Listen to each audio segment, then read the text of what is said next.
चलिए स्टार्ट करते हैं आज का सेशन। तो फ्रेंड्स, हम बात कर रहे थे बलों के प्रकार, जिसमें हमने घर्षण बल को कंप्लीट कर लिया था। गुरुत्वाकर्षण बल का पार्ट फर्स्ट मैंने पहले अपलोड कर दिया और आज है ये पार्ट सेकंड। कुछ और इम्पोर्टेंट क्वेश्चन आपके रीट एग्ज़ाम के लिए, ठीक है। घर्षण बल और गुरुत्वाकर्षण बल दोनों ही इम्पोर्टेंट हैं, इनमें से क्वेश्चन आ सकता है आपके रीट एग्ज़ाम में। चलिए फर्स्ट क्वेश्चन देखते हैं। देखिए फर्स्ट क्वेश्चन है हमारे पास, पृथ्वी सतह पर किसी व्यक्ति का भार 60 न्यूटन है, तो चंद्रमा की सतह पर उस व्यक्ति का भार कितना होगा। तो आपको ये फाइंड करना है कि किसी व्यक्ति का तो भार है जो पृथ्वी सतह पर कितना है, 60 न्यूटन है, तो चंद्रमा की सतह पर उसका भार कितना होगा। तो फ्रेंड्स, हम अच्छे से जानते हैं कि चंद्रमा की सतह पर उस वस्तु का भार 1/6 गुना हो जाता है जिसका भार पृथ्वी पर हो कितने भी न्यूटन हो, ठीक है ना। उसका जो भार है वो चंद्रमा पर कितना हो जाता है, 1/6 गुना हो जाता है। तो जिसका 60 न्यूटन है पृथ्वी पर, तो इसका चंद्रमा के ऊपर 1/6 गुना हो जाएगा। तो इसका फाइनल आंसर कितना आएगा फ्रेंड्स, 10 न्यूटन इसका आंसर आएगा।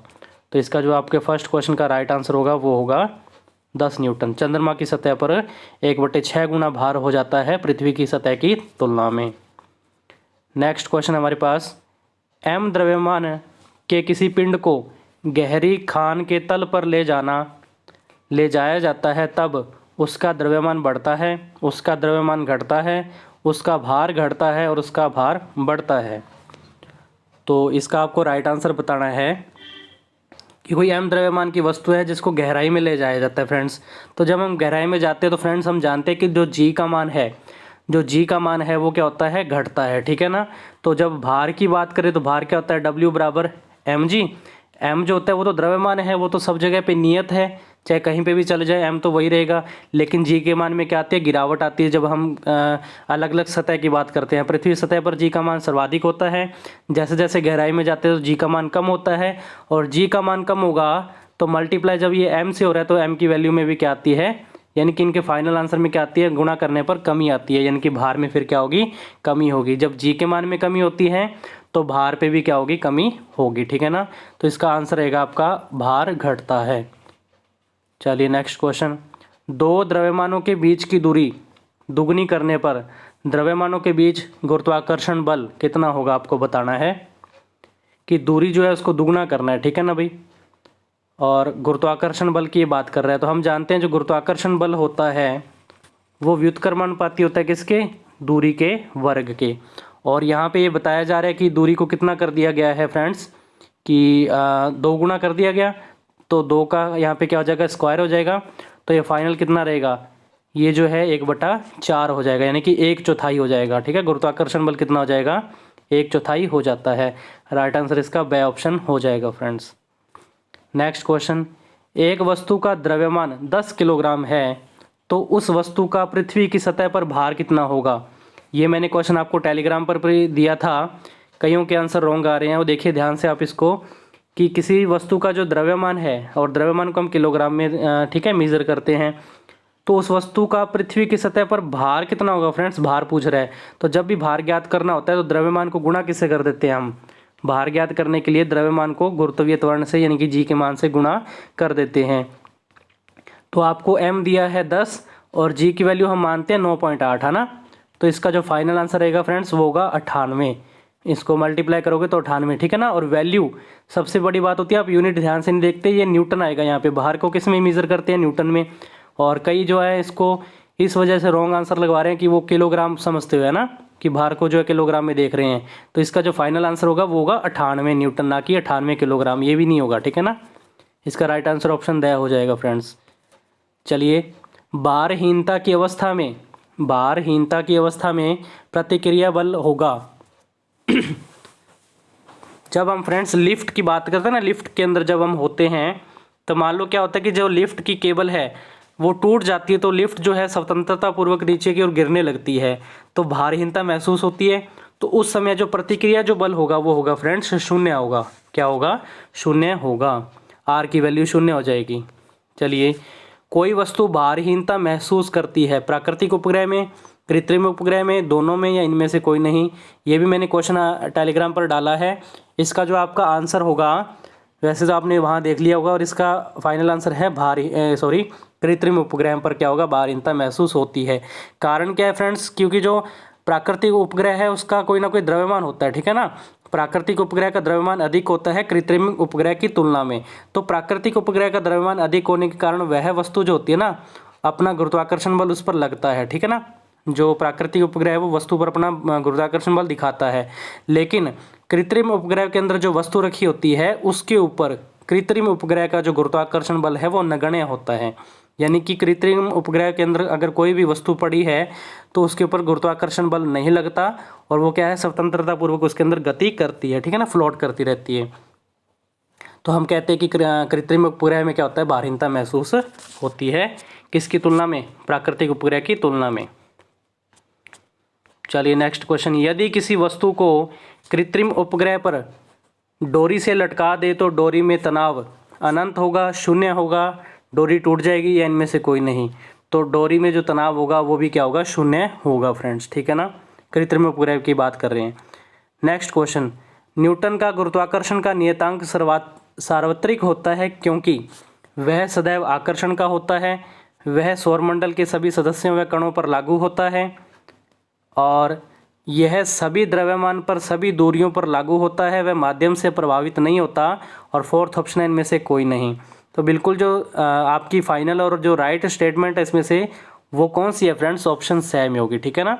यानी कि जो है गुरुत्वाकर्षण जो होता है, ठीक है, वो क्या होता है कि उस माध्यम से प्रभावित नहीं होता, और ये क्या है कि सभी द्रव्यमान पर और सभी दूरियों पर क्या होता है, लागू होता है।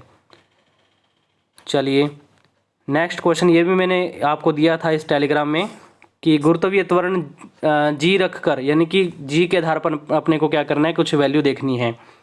तो गुरुत्वीय त्वरण को जी मानते हुए वायु के प्रतिरोध को नगण्य मानना है, तो गति की समीकरण कौन कौन सी होगी, ठीक है ना। तो ये फर्स्ट समीकरण हमारे पास ये बन जाएगी v बराबर u माइनस जी टी, और सेकंड समीकरण h is equal to U T minus half G T square, और थर्ड समीकरण क्या होगी, v square is equal to U square minus two G H, और ये फाइनल है उपरोक्त सभी। तो ये तीनों की तीनों समीकरणें होती हैं कब, जब कोई वस्तु को गुरुत्वीय त्वरण जी मानकर हम ऊपर की ओर, है ना, गति ऊपर की ओर जब फेंकते ना, उस कंडीशन में ये नियम लगेंगे। कारण क्या है कि जब वस्तु को ऊपर की ओर फेंका जाता है तो उस समय जो है जी का मान जो होता है वो नेगेटिव में चला जाता है। तो यहाँ पे सारी वैल्यूज़ क्या होंगी, नेगेटिव में होंगी, क्योंकि सामान्य समीकरण में क्या होता है, सारी पॉजिटिव होती हैं, प्लस का साइन होता है उनके बीच में। और वो हम बात करते हैं जब ए त्वरण क्या होता है, ए जब क्षैतिज दिशा में हम गति की बात करते हैं, और जब हम पृथ्वी की सतह के अकॉर्डिंग बात करेंगे ऊपर की और नीचे की, तो उसके अकॉर्डिंग ये जो है समीकरणें चेंज हो जाती हैं। तो अभी के लिए जो है इसको हम बात कर रहे थे कि जब गति से कोई वस्तु ऊपर की ओर फेंकी जाती है तो उस कंडीशन में ये तीनों समीकरणें बनती हैं गति की, ठीक है फ्रेंड्स। और इसमें गुरुत्वीय त्वरण इसको हम क्या मानते हैं, जी मानते हैं। तो ये मैंने आपसे क्वेश्चन पूछा था एक तो, और इसी के जैसे एक क्वेश्चन और है कि जब वस्तु को नीचे की ओर फेंका जाता है, गुरुत्वीय त्वरण जी के आधार पर मुक्त रूप से वस्तु को जब नीचे फेंका जाता है, तो जब नीचे फेंकते हैं तो फ्रेंड्स गुरुत्वीय बल भी किधर लगता है, नीचे की ओर लगता है, यानी कि इसकी फाइनल वैल्यू क्या होगी, पॉजिटिव होगी। और यहाँ ये जो है हम यू की बात करें, यू की बात करें तो यू क्या होता है, प्रारंभिक वेग, वो हमेशा क्या होगा, जीरो होगा। क्योंकि मैंने आपको पहले वाली वीडियो में बता दिया था कि मुक्त रूप से जो गिरती हुई वस्तु है उसके लिए प्रारंभिक वेग क्या होता है, जीरो होता है। तो यहाँ फर्स्ट समीकरण में जीरो को शो नहीं किया जाएगा, और सॉरी यू को शो करने की जरूरत नहीं है, प्लस का साइन रहेगा क्योंकि वस्तु नीचे की ओर आ रही है। तो जो पहली समीकरण बन जाएगी v बराबर जी टी, और दूसरी समीकरण होगी s बराबर हाफ जी टी स्क्वायर, और जो तीसरी समीकरण वो होगी v square plus V square is equal to two G S हो जाएगी, ठीक है ना। इसके अंदर यू आपको शो करने की जरूरत नहीं है क्योंकि वो क्या होगा, जीरो होगा, क्योंकि वस्तु जो है स्वतंत्रता पूर्वक नीचे की ओर गिर रही है इस प्रकार, ठीक है। और जी की वैल्यू यहाँ पे पॉजिटिव रहेगी क्योंकि जिस दिशा में वस्तु नीचे की ओर गिर रही है उसी दिशा में क्या लगता है, गुरुत्वीय बल लगता है फ्रेंड्स। होप कि आपको आंसर समझ में आया होगा। अगर फिर भी डाउट है तो आप कमेंट कर सकते हैं। एक कृत्रिम उपग्रह में किसी पिंड का गुरुत्वीय द्रव्यमान ज्ञात किया जा सकता है, यह कथन, देखिए क्वेश्चन मैं दोबारा रिपीट करता हूँ कि एक कृत्रिम उपग्रह है उसमें किसी पिंड का गुरुत्वीय द्रव्यमान ज्ञात किया जा सकता है, यह कथन सत्य है, असत्य है, सत्य व असत्य दोनों ही है, या इनमें से कोई नहीं। तो फ्रेंड्स, जैसा कि हम जानते हैं कि कृत्रिम उपग्रह में कोई भी वस्तु है या कोई भी पिंड है, उसके ऊपर ग्रेविटी जो है वो अपना कोई असर नहीं दिखाती, ठीक है ना। वो फ्लोट करती रहेगी, उसके अंदर तैरती रहती है वस्तु कृत्रिम उपग्रह के अंदर। तो ये जो है कि द्रव्यमान ज्ञात किया जा सकता है, तो इसका आंसर रहेगा असत्य है, नहीं ज्ञात किया जा सकता। इसके अलावा आपको भारहीनता के कारण, कृत्रिम उपग्रह में भारहीनता के कारण आपको क्या देखने को मिलता है कि गिलास में जो पानी भरा होता है, यदि उसको उल्टा दिया जाए तो भी क्या होगा, वहाँ पे जो है फैल जाएगा, कहने का मतलब बूंदों के रूप में तैरने लग जाता है। वहीं जो होता है, हम भोजन की बात करें तो उसको पेस्ट के रूप में, है ना, ट्यूब को दबाकर हम उसको भोजन को लेना पड़ता है। और उपग्रह के भीतर जो सभी वस्तुओं का जो होती है तैरती हुई अवस्था में रहती हैं। और फाइनल जो एक इम्पोर्टेंट बात एक और है, इसमें क्या होता है कि यदि हम कृत्रिम उपग्रह में यदि हम किसी स्प्रिंग तुला को लेकर जाते हैं और उसको खड़ा करने पर हम देखते हैं कि तुला का जो पाठ्यांक होता है वो भी क्या मिलता है, हमें शून्य मिलता है, क्योंकि ग्रेविटी का उसके ऊपर कोई असर नहीं पड़ता। तो ये सारे कथन लागू होते हैं कृत्रिम उपग्रह के लिए। तो इसका फाइनल आंसर होगा कि असत्य है कि हम द्रव्यमान ज्ञात नहीं कर सकते, ठीक है। इन्होंने कहा था कि ज्ञात किया जा सकता है, तो ये असत्य कथन है, ठीक है। समुद्र में ज्वार भाटा का प्रमुख कारण क्या है? सूर्य, चंद्रमा, तारे और इनमें से कोई नहीं। ज्वार भाटा आने का क्या कारण है फ्रेंड्स, आपको ये बताना है।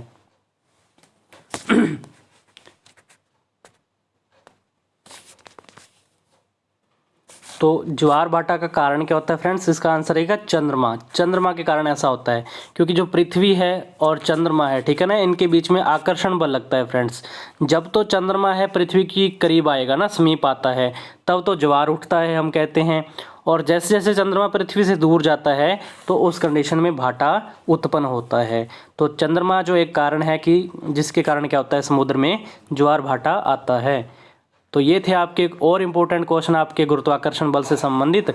अगर किसी क्वेश्चन में डाउट है तो आप कमेंट कर सकते हैं, और हो सका तो गुरुत्वाकर्षण बल का पार्ट 3 भी आएगा, क्योंकि अभी भी मेरे को लगता है कि इसमें क्वेश्चन कुछ और पेंडिंग है जो इम्पोर्टेंट है आपके रीट एग्ज़ाम के लिए।